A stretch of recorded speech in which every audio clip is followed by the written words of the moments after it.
my gosh, I mean, that would help make that possible. And I think from what I've been reading in the press that Sarkozy will be right in step with Bush. Yes. Attack. He's completely. He agrees totally with Bush and also with the Israeli government and these topics. At least that's what he meant. But do you think that it is still time for Bush to make war in Iran just at the end of his term as a president? Do you think it's possible? I think it's the most dangerous time because he didn't have to worry about political fallout except for the Republican Party, but Bush has shown he doesn't care about Republicans or conservative positions anyway. I think it's very dangerous. I'm not saying it's going to happen, and certainly some of the cooler heads have to realize that an attack on Iran would be catastrophic, or simply allowing Israel to do it, and then Iran coming back and attacking Israel, and then we'd respond and being drawn into it that way, the same way we were drawn into the First World War and Second World War, that type of thing.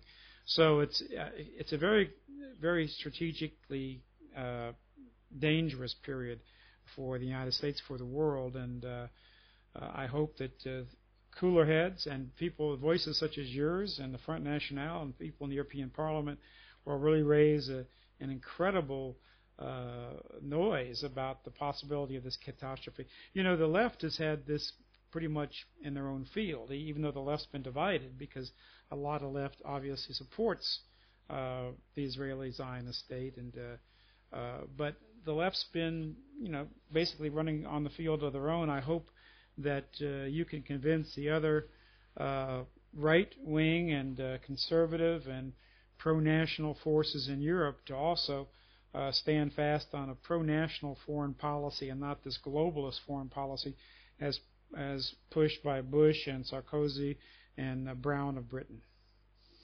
Well, we will do our best. Yes, you can be sure. Bruno, it's been with you. I appreciate so much you spending part of your very busy schedule to do this interview. And if they give you any trouble back in France or the media about this interview, just point out to them that I'm no longer in the House of Representatives. I'm now a talk show host. So thank you very much, David, for your invitation. I think you're allowed to do media interviews these days. I don't think that's against the rules or against the law.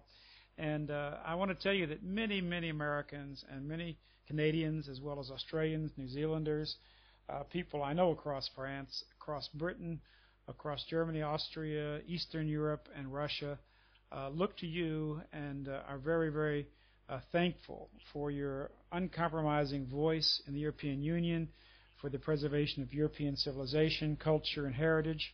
And we really wish you the best and wish you well, and hope you'll have ever greater successes in the fight for our way of life. Thanks so much, Bruno. Thank you very much. Bye-bye.